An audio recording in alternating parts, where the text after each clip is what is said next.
pessoal, é uma honra estar aqui no Case. Meu nome é Roberto Braga, sou um dos fundadores da BX Blue. Dessa vez de um jeito diferente, né? Case Startup Summit, todo mundo junto e misturado. E já tive nos dois eventos, é realmente uma satisfação muito grande estar seguindo aqui com tanto conteúdo legal nessa trilha de marketing e vendas aqui.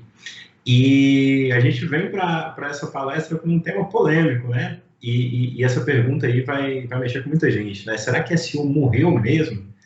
Então, estou aqui hoje para falar para vocês sobre SEO, tráfego orgânico e muitos outros temas aí e responder essa pergunta.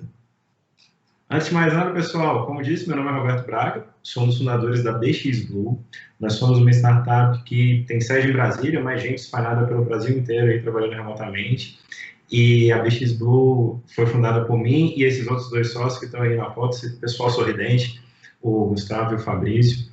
E a gente lá em 2016 começou a trabalhar junto e investigando mercados, investigando possibilidades, a gente se deparou com uma oportunidade que pareceu muito interessante ali em termos de empreendedores, né? A gente viu um mercado gigantesco, mal atendido, que para empreendedor é um prato cheio, né? Esse mercado é o mercado de empréstimo consignado. Então a BX Blue é uma plataforma que conecta servidores públicos e aposentados as melhores ofertas de empréstimo, empréstimos com juros baixos, ótimas condições.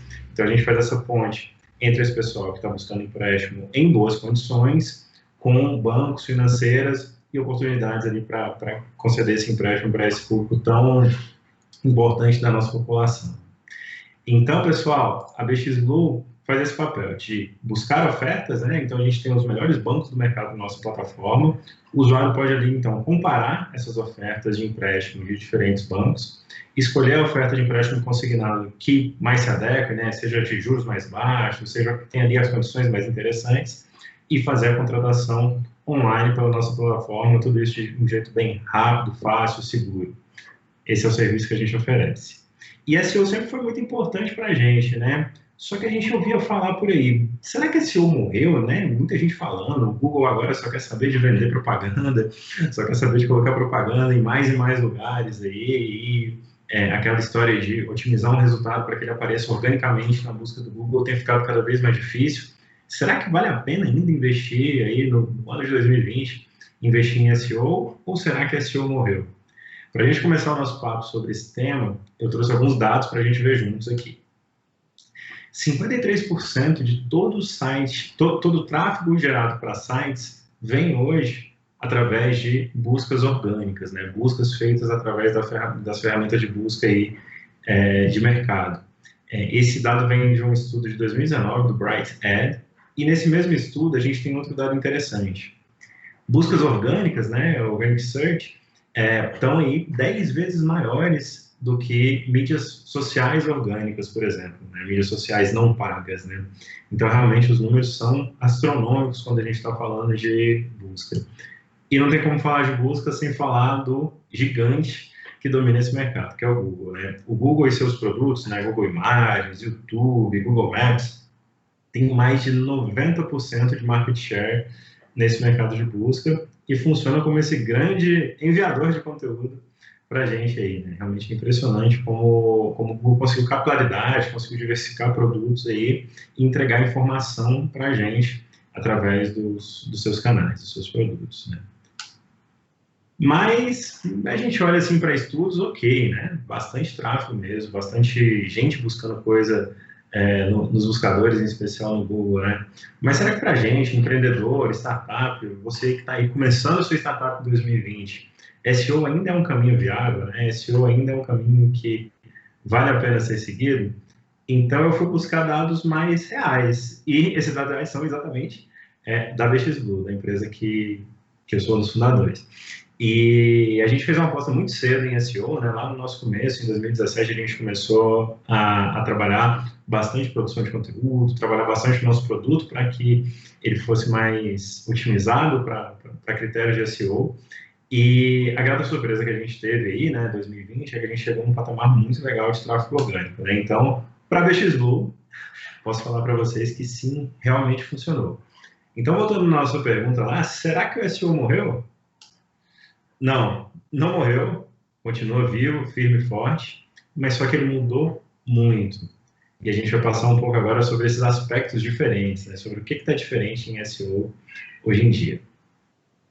Primeiro de tudo, pessoal, eu vou entregar o segredo logo de cara, né? Então, se você veio aqui assistir a palestra atrás de um macete, é a hora. Agora é a hora que eu vou entregar o segredo para você ranquear em primeiro no Google. E muita calma nessa hora, né? Muita expectativa. Sabe qual é esse segredo para ranquear em primeiro no Google? Ser do Google, exatamente. Se você for um produto do Google, um serviço do Google, a chance que você apareça ali na primeira posição é quase que certeira, né? O Google, sim, prioriza seus produtos, seus serviços, dos produtos que estão dentro do conglomerado Google, nas primeiras posições da busca. Mostrando como é que isso acontece no dia a dia, como é que isso acontece na prática. Por exemplo, eu fiz aqui uma busca por restaurantes em Brasília, né? Acima disso aí, a gente tinha uma posiçãozinha de ads ali, né? De propaganda. Então, eu rolei para onde começava a ver os resultados que não eram de ads. E vocês podem ver aí que tem um mapa, né? Então, a busca por ter o em Brasília ali, ele já associou que eu estava buscando alguma coisa relacionada com uma localização geográfica. E ele me mostrou ali 3 cardzinhos, né, de 3 restaurantes em Brasília. Por coincidência, eu conheço os 3, mas posso falar para vocês, justamente por conhecer, que apesar de serem ótimos restaurantes, talvez esses não sejam os restaurantes que, por exemplo, um turista esteja procurando, talvez esses não sejam os restaurantes que você vai levar o seu amado, a sua amada ali para aquele jantar especial. São restaurantes que têm suas características, mas não necessariamente eles respondem melhor à pergunta que foi feita ali na busca, né? E é interessante porque se a gente rolar mais para baixo ali na página de resultados orgânicos, a gente vai ver outros resultados que atenderiam muito melhor essa busca, né? Então, a gente tem, por exemplo, uma análise quase em estilo de resenha, uma jornalística. A gente tem sites que têm avaliações de usuários ali, que você pode entrar e ver, segundo os usuários, os melhores restaurantes. Então, o Google ter controle sobre as propriedades que aparecem no topo da busca, às vezes faz acontecer esse tipo de fenômeno, em que a resposta que aparece para o usuário não é necessariamente a resposta mais completa possível, a melhor resposta possível. Se é certo, se é errado, a polêmica vai longe. Mas o fato é que quem entrega esse produto, quem entrega essa ferramenta é o Google e ele tem direito de usar o seu produto da maneira que ele acha que ele vai atender melhor aos usuários, né? Nós, como marqueteiros, como startupeiros, temos que fazer bom uso do que nos é oferecido como ferramenta, né? E, claro, contar com esse canal de aquisição para as nossas startups. Viajando um pouquinho mais nesse mundo de resultados de busca, né? É notório para todos nós que somos usuários aí do buscador do Google a quantidade de snippets que foram aparecendo com o tempo, né? Hoje, 11% das buscas do Google geram snippets de notícia, né? E snippets são esses bloquinhos com uma finalidade específica, né? Então, eu fiz uma pesquisa de exemplo com a reforma administrativa e, de cara, por ser um tema da moda, né? Um tema que está sendo amplamente coberto nas notícias, o Google entende, poxa, provavelmente essa busca aqui tem a ver com alguma notícia, tem a ver com o usuário buscando informação, com o usuário buscando alguma resposta sobre coisas que estão acontecendo agora, né? Então, por isso ele me mostra esses snippets de notícia.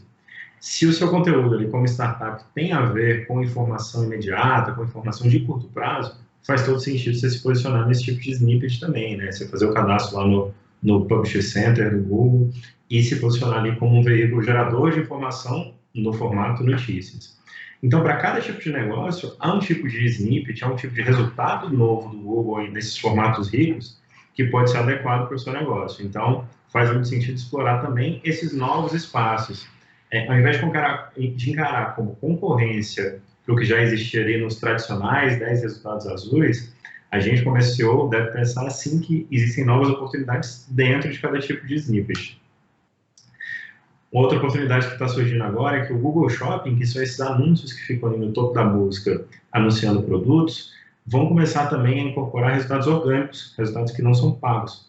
Isso faz com que a gente tenha mais um canal para inserir conteúdo. Então, ao mesmo tempo que o Google tira da gente espaço na busca, ele abre espaço dentro de outras ferramentas como essas que a gente está vendo agora. Claro que a gente tem outra diversidade imensa de snippets que estão presentes nos resultados de busca, né? Talvez o de imagens que eu estou mostrando para vocês tenha sido o primeiro e mais tradicional, né? Quando você faz uma busca, o Google sente que aquilo ali tem a ver com imagens, que imagens podem visualmente responder o que você perguntou para o buscador. A gente tem, por exemplo, eventos aparecendo agora também. A gente tem respostas curtas, né? Isso é muito interessante, que ele aparece até no autocomplete, né? Quando você está digitando lá, às vezes já aparece ali a resposta para a sua pergunta. E, inclusive, ele tem agora interatividade, né? Esse exemplo que eu estou mostrando aí de quantas calorias tem uma fatia de pizza. Tem, inclusive, um menuzinho para você escolher e variar a resposta ali. Então, são novas possibilidades que vão surgindo. Claro, esse espaço rouba o espaço do resultado orgânico que estava ali antes? Rouba sim. Mas, se a gente entende a mecânica de funcionamento por trás dessas novas oportunidades e como o negócio explora para estar ali, a gente está conseguindo estar na vanguarda de tráfego orgânico também. A gente tem, por exemplo, empregos aparecendo, né? E as grandes fontes de informação da internet estão aos poucos sendo incorporadas, além dos simples resultados orgânicos ali, além daquela listinha que a gente está acostumado. Todo mundo que um dia já entrou nesse mundo de SEO já deve ter escutado essas duas palavras, os Ranking Factors. Ranking Factors é um nome chique para falar sobre o que realmente importa para o Google te ranquear. E a verdade é que os Ranking Factors estão quase para o mundo do SEO, para o mundo do tráfego orgânico, como o ovo tá para o mundo da alimentação, né? Então, um dia o ovo faz bem para a gente, outro dia o ovo faz mal para a gente, e outro dia não pode ovo de jeito nenhum, depois muito ovo faz bem. Então, os Ranking Factors estão... Essa tradução em Libras foi curiosa. Os Ranking Factors estão realmente muito ligados a essa realidade de todo o tráfego orgânico.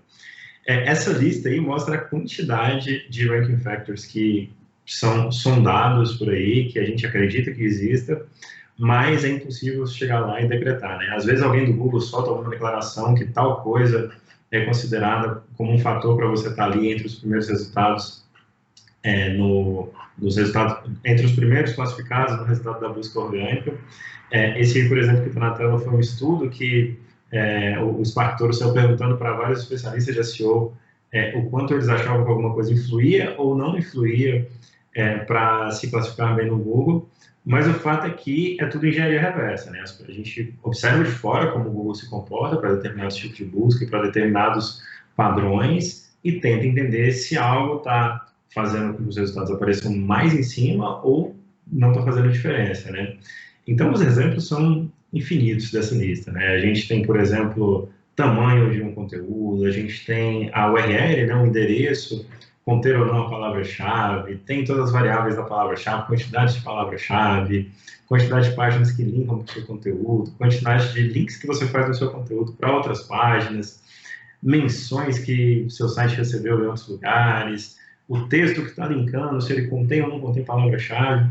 Então, é muita coisa realmente, e talvez o melhor resumo de o que, como profissional de SEO, nós devemos nos preocupar, seja do John Miller, que trabalha no Google, e perguntado lá no Twitter qual que é o principal fator para um resultado ranqueado aí no Google, ele respondeu com uma só palavra, que é awesomeness.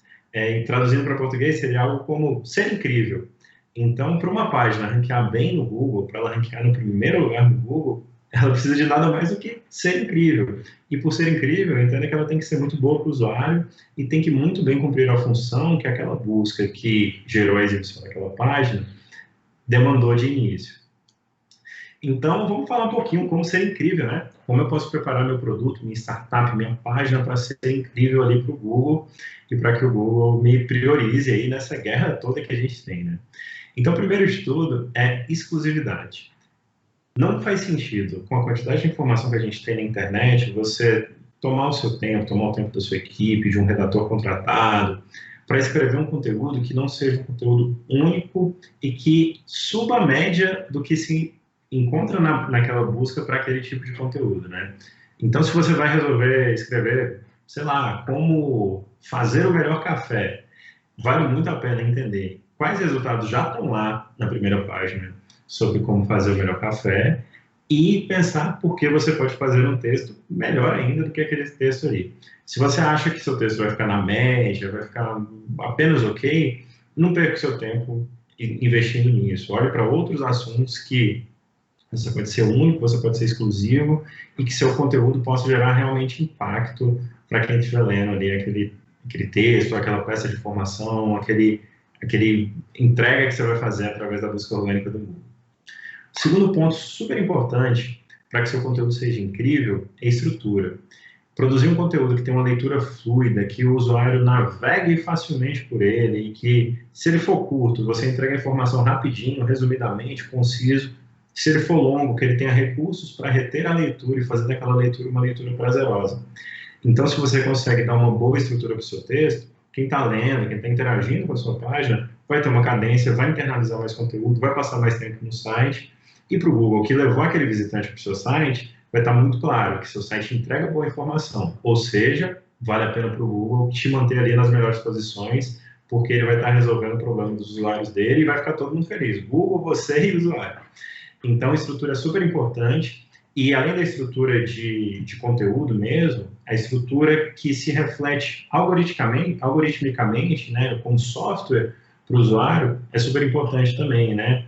Pensa que o Google vai ver uma página completamente em texto, sem imagens, sem recurso gráfico, sem JavaScript ou qualquer outra coisa gráfica, e o Google vai ter que indexar aquilo e gerar a informação que ele precisa para pesquisar e disponibilizar para os usuários.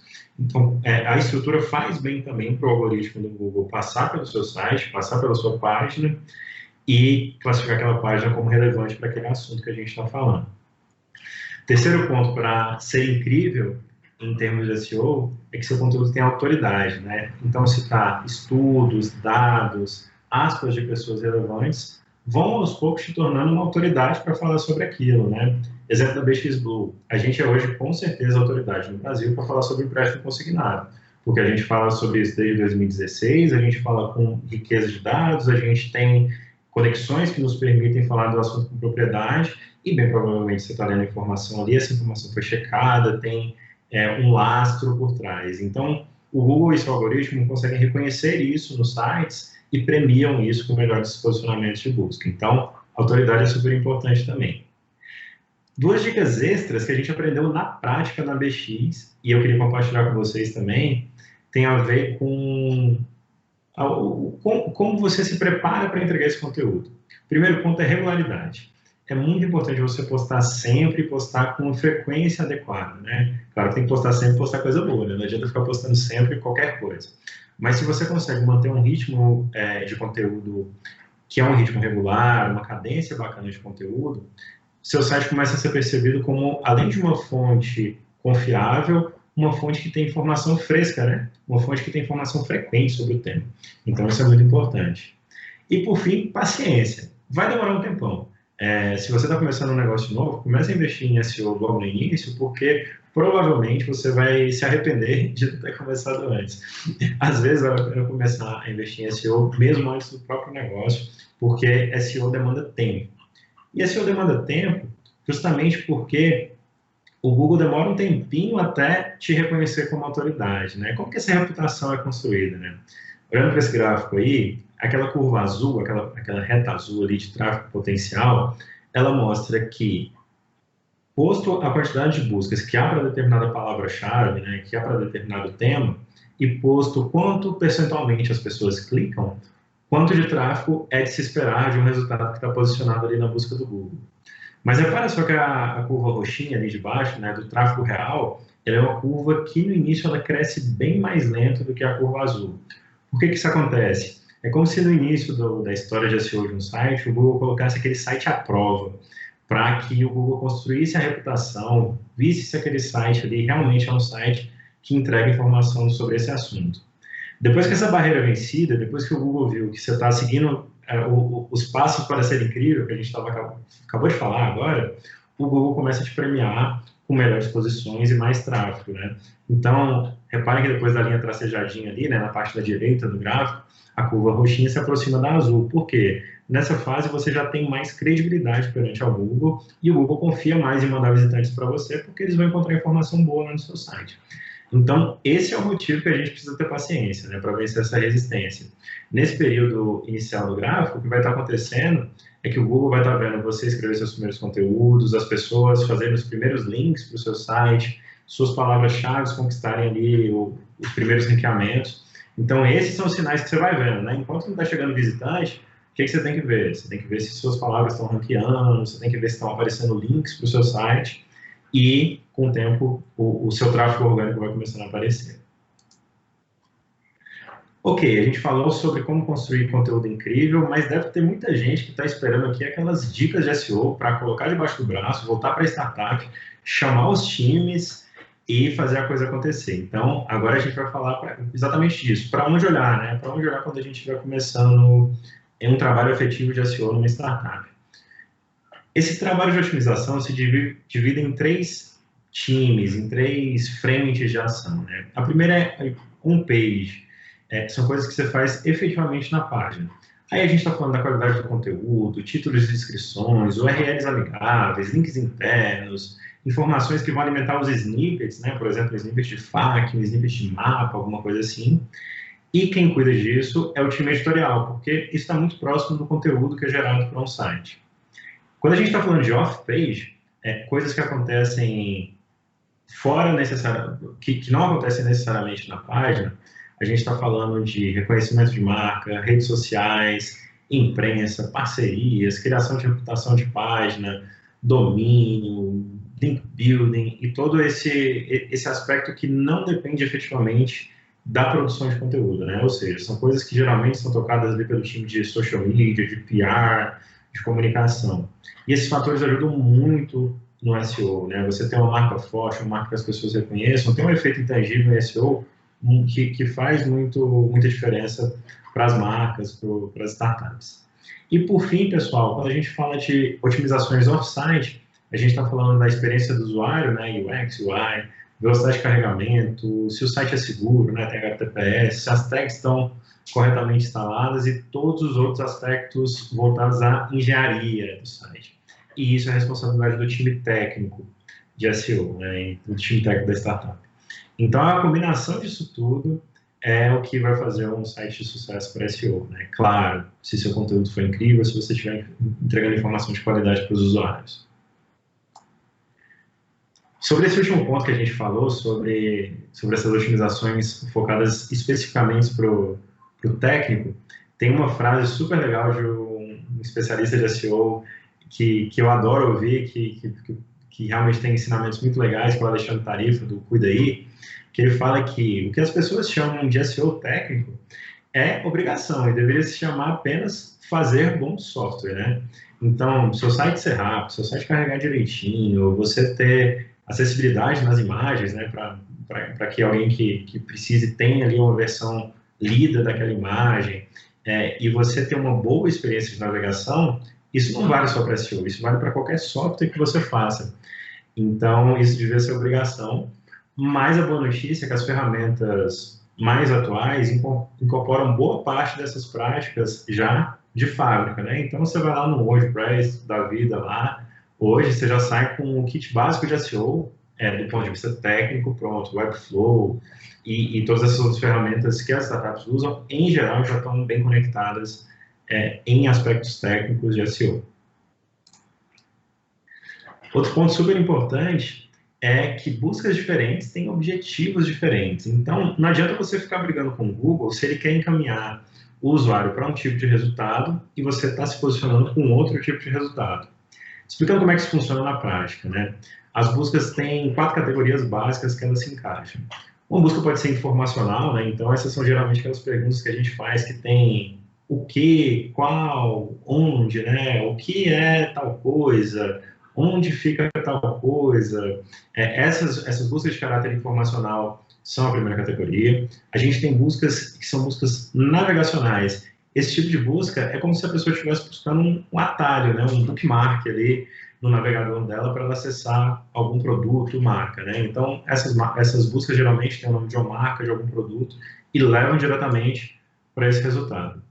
A gente tem também uma categoria de buscas que é muito grande, que é a de investigação comercial, que é quando você está namorando um produto, um serviço, e quer saber mais sobre ele, né? Então, as buscas dessa categoria geralmente tem ali review, melhor, ranking e busca por preços também.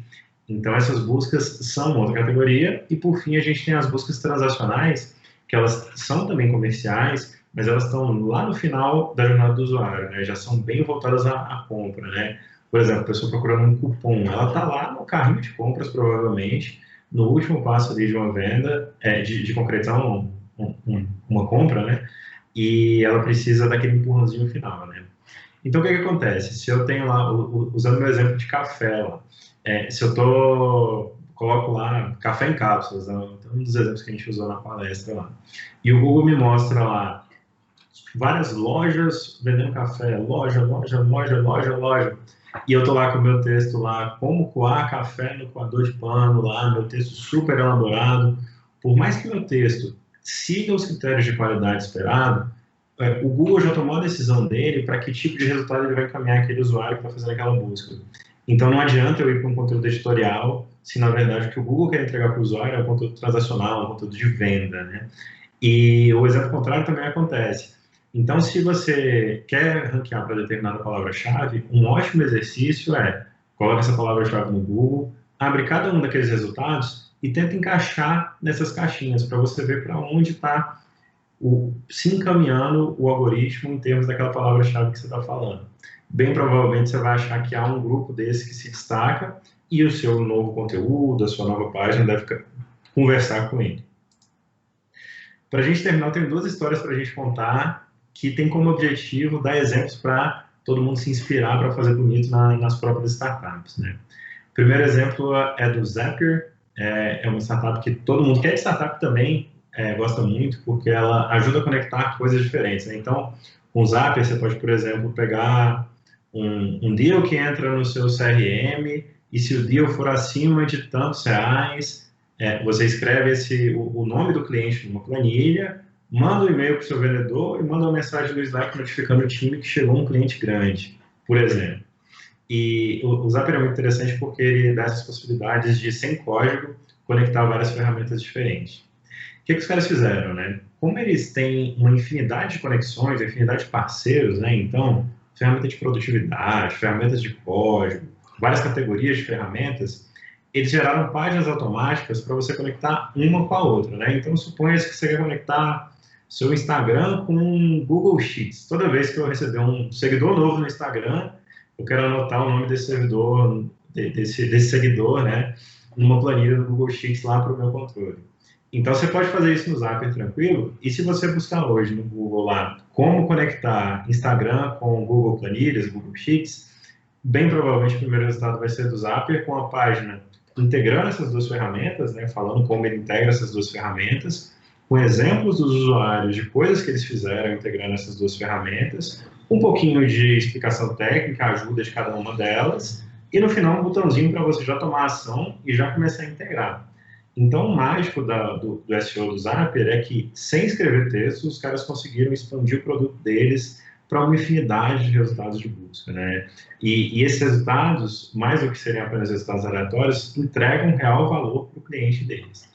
Então, é um case super interessante que eu gosto muito de contar porque faz a gente parar para pensar como o nosso produto pode conectar peças de informação que entregam boas respostas para os usuários através de SEO e tráfego orgânico. Um exemplo brasileiro também, brilhante de SEO, é o do Jus Brasil. Jus Brasil ele é a maior fonte de informação jurídica hoje no Brasil. Eles indexam os diários oficiais, publicações oficiais de tribunais, de todo o arcabouço legal brasileiro aí, e são um buscador incrível para esse nicho jurídico. E o que o Jus Brasil começou a fazer? Ele tem um banco de dados de advogados também, né? Os advogados podem vender serviços lá pelo Jus Brasil, um marketplace. E ele começou a ver os temas que tinham mais ocorrência na base dele jurídica, né? Então, ação trabalhista, ação civil, ação penal, não sei o quê. Começou a cruzar com as cidades e com os advogados que tinham disponíveis nas cidades, né?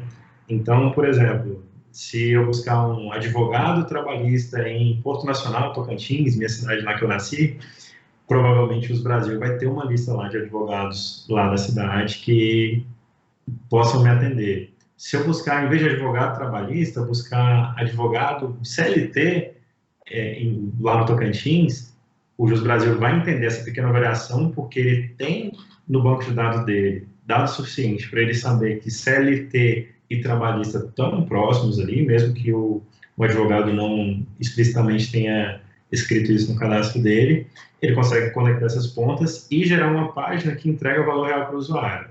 Então, esses dois cases, eles são muito legais porque eles nos fazem pensar que não é só sair conectando página e gerando página aleatória. A gente tem que entregar valor para o usuário. E ambos fizeram muito bem. Então, esses exemplos, eles mostram que o SEO pode ir muito além de sair gerando texto, sair publicando conteúdo editorial. Claro que marketing de conteúdo editorial é um ótimo uso de SEO, é um ótimo caminho para você conseguir tráfego orgânico, mas com certeza você consegue pensar em coisas do seu produto que seus usuários querem, que pode ser entregue via busca orgânica dos buscadores aí, em especial o Google. Vamos falar mais de SEO?